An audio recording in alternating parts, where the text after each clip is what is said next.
गट क्रमांक या मैदानातला 4 सुटला आणि 4 मध्ये लढत चालू आहे.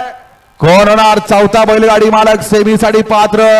पलीकडे सरपंच पळतोय, आड्याल संग्राम पळतोय.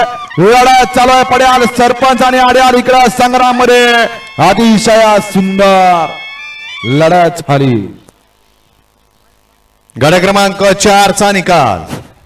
4 चा निकाल आहे तास क्रमांक 3 मधून धावली गाडी हेमंत जगताप दुगे या गाडीचा प्रथम क्रमांकाला विजेत्या बैलगाडी मालकाचं त्यावरती बसलेल्या चालकाचं हार्दिक अभिनंदन आहे.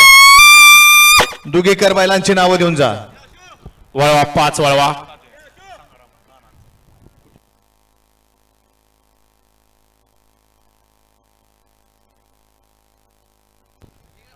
सुंदर अशी गाडी पळाली.